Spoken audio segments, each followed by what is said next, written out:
Bienvenue dans cette nouvelle édition de l'Africa Tonight. Au sommaire, dernière ligne droite avant les élections régionales et municipales du 6 décembre 2020 au Cameroun. À cet effet, une enveloppe de plus de 5 millions de francs CFA a été mise à la disposition des candidats pour assurer les frais de participation et d'indemnité. La Somalie est également en plein préparatif pour ses échéances électorales. Des législatives et une présidentielle sont prévues les 27 décembre 2020 et le 7 février 2021. À noter que la Somalie a eu pour la dernière fois des élections au suffrage universel en 1969. Et puis du sport avec les éliminatoires de l'Afro-Basket 2021 qui se déroulent actuellement à Kigali, la capitale rwandaise.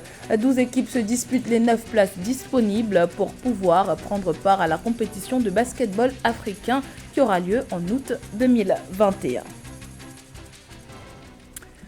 Mais tout d'abord, initialement interdit par le ministère de l'Intérieur, le meeting de la coalition d'opposition Code 2020 a finalement eu lieu ce mardi 24 novembre à Bangui, la capitale centrafricaine. Beaucoup d'incertitudes entouraient ce meeting qui a finalement été sécurisé par la MINUSCA. Si la plupart des partis d'opposition étaient représentés, l'ancien président François Bozizé, aujourd'hui à la tête de la Code 2020, semble vouloir s'imposer comme le leader de l'opposition. Les thématiques de la jeunesse, de l'éducation ou encore de la sécurisation des élections ont été abordées par les leaders de l'opposition lors du grand meeting. Plus qu'une dizaine de jours avant les élections régionales et municipales au Cameroun, la campagne électorale qui a démarré le 21 novembre va bon train. Les conseillers municipaux et chefs traditionnels participant au scrutin vont d'ailleurs bénéficier d'indemnités de prise en charge selon le décret signé le 2 septembre 2020 par le président de la République. Des frais supportés par le budget de la campagne qui est estimé au total à 30 milliards de francs CFA. Marie-Raphaël Ntolo.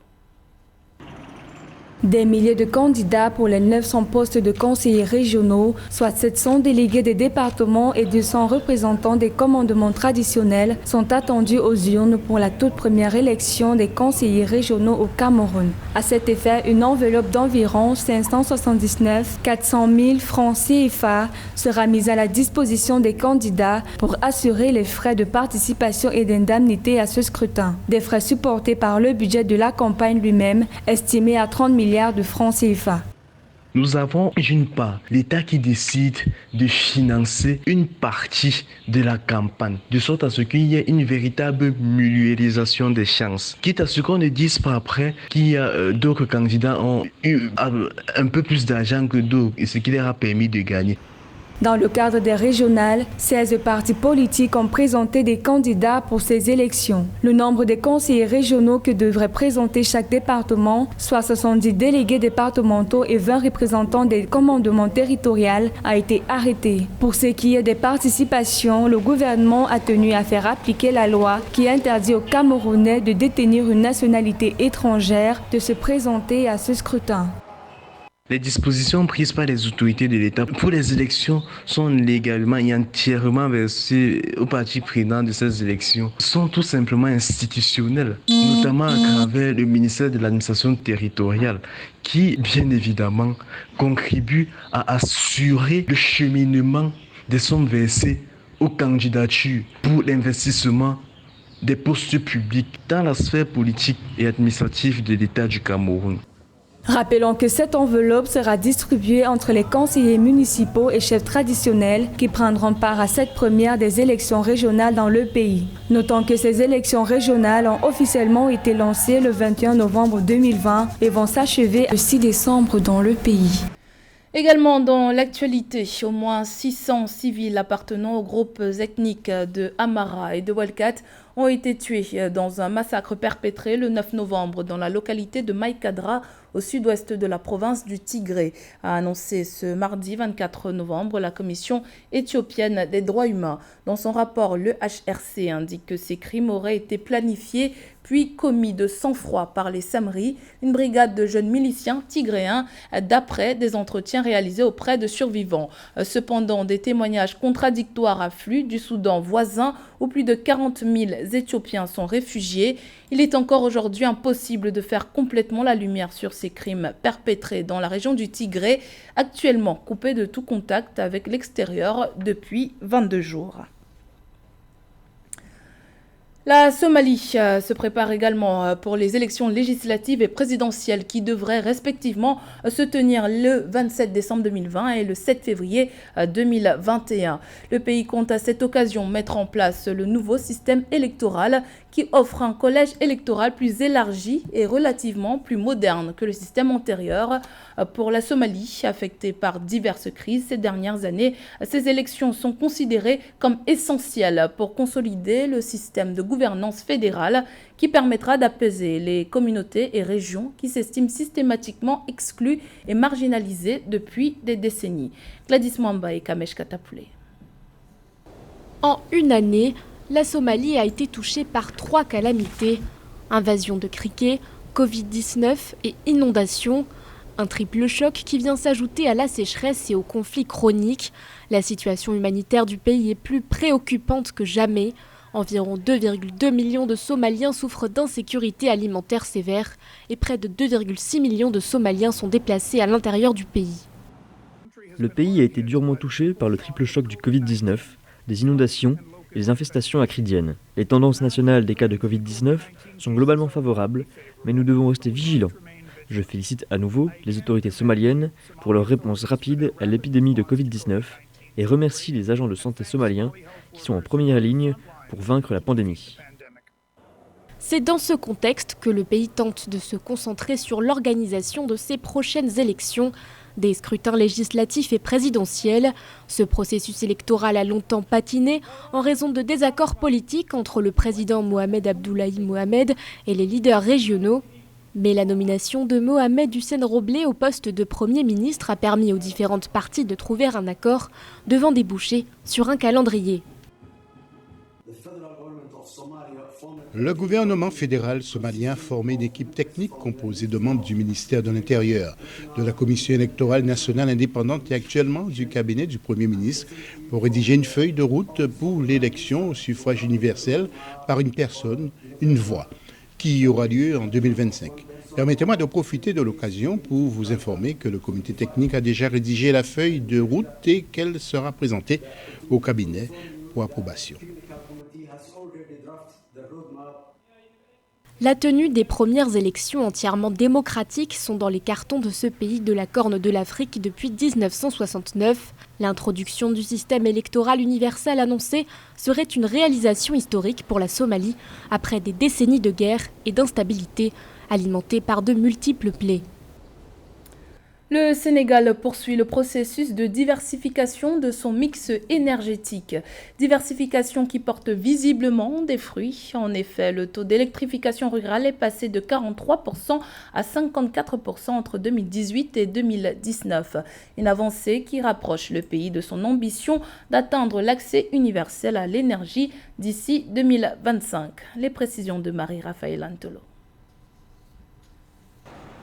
Le taux d'électrification nationale du Sénégal passe de 43,2% en 2018 à 53,9% en 2019, selon Sophie Gladima, ministre du Pétrole et des Énergies. Cette avancée rapproche le pays de son ambition d'atteindre l'accès universel à l'énergie d'ici 2025. Le premier mécanisme que le Sénégal a mis en place, c'est un grand programme d'investissement à travers un programme de développement de l'énergie. Autre chose qu'on peut ajouter là, le Sénégal a également mis l'accent sur la diversification de l'énergie. Et voyez-vous, c'est un pays qui ne se limite pas seulement à la production de l'énergie hydroélectrique, mais qui met l'accent sur les énergies éoliennes, mais également sur les énergies solaires. Des avancées ont également été réalisées dans le domaine de la diversification du mix énergétique avec l'intégration de centrales solaires et éoliennes notamment. Les autorités envisagent également de mettre en place de nouvelles conditions tarifaires pour la période 2020-2022. Au Sénégal, il faut admettre que le coût de l'électricité reste élevé, mais il est bon de noter que nous venons de loin avec les émeutes de l'électricité de 2011 faute de capacité de production, ce qui n'est plus le cas. Notons que le Sénégal est classé 8e rang sur 24 pays africains ayant les meilleurs taux d'électrification. Ce classement est paru dans le rapport 2017 Global Energy Architecture Performance du Forum économique mondial. Le cinéma ivoirien est en pleine expansion avec l'arrivée de nouveaux talents sur la scène. Angérique Nguessan fait partie de ces jeunes acteurs qui font la fierté du 7e art ivoirien. Il a tout récemment décroché le trophée du meilleur espoir aux Sotigui Awards le 14 novembre dernier. Un portrait d'Ange Nomeño. Angérique Nguessan a de nouveau raflé la mise. Le jeune acteur ivoirien a été élu sacré meilleur espoir du Sotigui Awards 2020, l'événement qui récompense les meilleurs acteurs et actrices de l'Afrique de l'Ouest et de la diaspora. Cette distinction est le couronnement de plusieurs années de travail et d'efforts fournis par le jeune acteur du film ivoirien jusqu'au bout. C'est une fierté, je suis content déjà de ce prix-là. Et puis comme je le dis, ce prix-là n'est pas le mien, c'est le prix de toutes les personnes avec qui j'ai travaillé, les collègues, même les scènes que j'ai partagées, même avec une personne, ce prix-là leur revient aussi de droit, vous voyez. Moi, je m'attendais, il faudrait qu'on se dise la vérité. Pour moi, j'avais déjà eu la chance d'être nominé. Pour moi, c'était déjà une victoire. J'ai encore une longue route à tracer, vous comprenez. Mais aimez ce que vous faites et amusez-vous. Prenez du plaisir dans tout ce que vous faites. En fait. C'est en 2008 que le public ivoirien découvre Angérique Nguessan dans la série Teenager. À l'époque, le jeune acteur n'avait que 16 ans lorsqu'il a débuté dans le show télévisé. Ses premières apparitions ont été accueillies avec grand succès et aujourd'hui, il a tourné dans plusieurs grands projets. L'acteur principal de cette série, qui est mon fils dont je suis fier, même si on n'est pas en contact puisqu'il ne vit plus en Côte d'Ivoire, Joël est sorti de la plus grande école de Côte d'Ivoire, l'INPH. Et certains l'ont vu dans d'autres productions où il allait tourner après Teenager. C'est le travail de Teenager qui donne ça. C'est le travail de Teenager qui donne cette performance académique. Du point de vue compétence dans son secteur, voilà quelqu'un qui va apporter socialement, voilà quelqu'un qui va apporter sa part dans la dynamique sociale. Mais ça a commencé par une histoire de série. Angérique Nguessan vit depuis un moment au Canada où il poursuit ses études. Il continue de jouer dans plusieurs séries et films sur le continent africain et en Côte d'Ivoire. L'actualité sportive pour terminer avec le Rwanda qui accueille depuis ce mercredi 25 novembre les qualifications pour l'Afrobasket 2021. 12 équipes s'affrontent à Kigali pour déterminer les 9 meilleurs qui vont participer au championnat de basketball africain qui se tiendra également à Kigali en août et septembre 2021. En raison de la crise sanitaire liée au Covid-19, tous les matchs seront disputés dans les mesures les plus strictes. Reportage de notre correspondant Fratenda Kiaisenga. C'est avec joie que Kigali a accepté d'accueillir la grande partie des qualifications pour le championnat africain de basketball après que certains pays n'ont pas pu à cause de la crise sanitaire liée au coronavirus. 12 équipes sont à Kigali et du 25 au 29 novembre, elles vont se disputer les 9 places disponibles pour participer au championnat africain de 2021. Le Rwanda s'est toujours montré un bon exemple pour sortir des problèmes. Et je pense aussi qu'au niveau du basket, on aime accepter les challenges. Et je pense que si on parvient à réussir ce challenge d'accueillir ces compétitions sans qu'il y ait un problème, ce sera aussi un bon exemple pour les autres pays ou pour les autres sports pour ne pas avoir peur. Même s'il y a le Covid, il y a moyen toujours de survivre et de continuer à développer le sport en général.